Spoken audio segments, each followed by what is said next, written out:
اعوذ باللہ من الشیطان الرجیم، بسم اللہ الرحمن الرحیم۔ سیرہ کے اندر آج ہم جو کریں گے وہ ہے غزوہ ذات الرقاع، جمادی الاولیٰ 7 ہجری میں ہوا تھا۔ یہ خیبر سے مدینہ آ کر رسول اللہ صلی اللہ علیہ وآلہ وسلم مطمئن ہو چکے تو سنا کہ بنو انمار، ثعلبہ اور محارب کے بدو اکٹھے ہو رہے ہیں۔ آپ صلی اللہ علیہ وسلم نے مدینے کا انتظام حضرت عثمان بن عفان رضی اللہ کو سونپا اور 700 کے قریب جو صحابہ تھے ان کی معیت میں مدینے سے 2 دن کے فاصلے پر واقع ایک مقام نخل اس کا رخ کیا۔ یہ نجد کا ایک علاقہ ہے، نخل کا جو مقام ہے نا نجد کے علاقے میں ہے۔ وہاں بنو غطفان کی ایک جمعیت سے آمنا سامنا ہوا۔ دونوں فریق ایک دوسرے کے قریب آئے اور بعض نے بعض کو خوف زدہ کیا، لیکن جنگ نہیں ہوئی کوئی بھی۔ نماز کی اقامت کہی گئی تو رسول اللہ صلی اللہ علیہ وآلہ وسلم نے صلاۃ خوف پڑھائی۔ خوف میں جو نماز پڑھتے ہیں وہ، یعنی ایک گروہ کو 2 رکعت نماز پڑھائی، پھر وہ لوگ پیچھے چلے گئے تو دوسرے گروہ کو 2 رکعت نماز پڑھائی۔ اس طرح آپ صلی اللہ علیہ وآلہ وسلم کی رکعت جو تھی وہ 4 رکعتیں ہوئی نماز میں، اور جو لشکر تھے ان کی 2 رکعت ہوئی۔ یہی صلاۃ خوف ہے، اور اس کی اور بھی صورتیں ہیں جو احادیث سے ثابت ہیں۔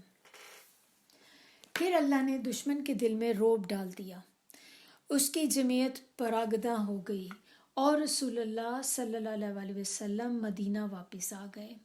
اس غزوے کا نام اس لیے ذات الرقاع پڑ گیا کہ مسلمانوں کے قدم پیدل چلنے کی وجہ سے زخمی ہو گئے تھے اور انہوں نے ان پر چیتھڑے لپیٹ لیے تھے۔ چیتھڑوں کو عربی زبان میں رقاع کہتے ہیں، اور کہا جاتا ہے کہ اس کی زمین اور پہاڑ مختلف رنگ کے تھے، گویا وہ رقاع یعنی کہ پیوند تھے۔ کہا جاتا ہے کہ غزوے کی جگہ کا نام ہی یہی ہے۔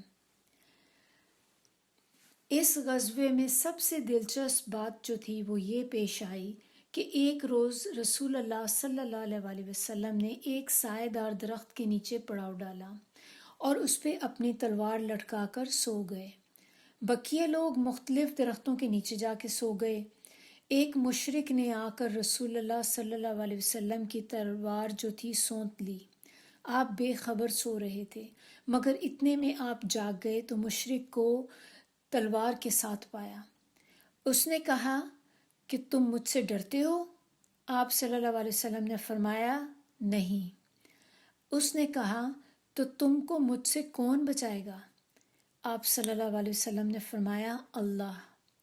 یہ سن کر تلوار اس کے ہاتھ سے گر گئی، اور تلوار جو تھی وہ نبی صلی اللہ علیہ وسلم نے اٹھا لی اور فرمایا اب تم کو مجھ سے کون بچائے گا؟ تو اس نے کہا کہ آپ اچھے پکڑنے والے ہیں، یعنی کہ مجھ پہ احسان کریں۔ آپ صلی اللہ علیہ وسلم نے اسے اسلام کی دعوت دی۔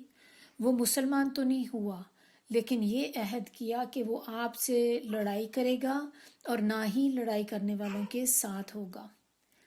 آپ نے اس کی راہ چھوڑ دی۔ اس نے اپنی قوم میں واپس جا کر کہا میں سب سے اچھے انسان سے ملاقات کر کے تمہارے پاس آیا ہوں۔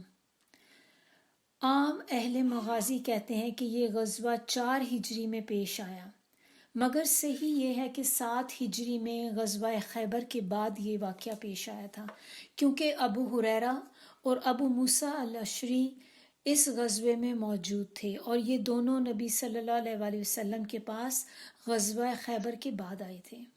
اس غزوے سے پہلے اور اس کے بعد راستوں کے امن، دہشت گردوں کی سرکوبی اور مجموعوں کو منتشر کرنے کے لیے متعدد سرایا روانہ کیے گئے، لیکن طوالت سے بچنے کے لیے ان کا ذکر جو ہے وہ بس یہاں پر اتنا ہی کیا جائے گا۔ عمرہ قضا، یہ ذی قعدہ 7 ہجری میں واقعہ پیش آیا تھا۔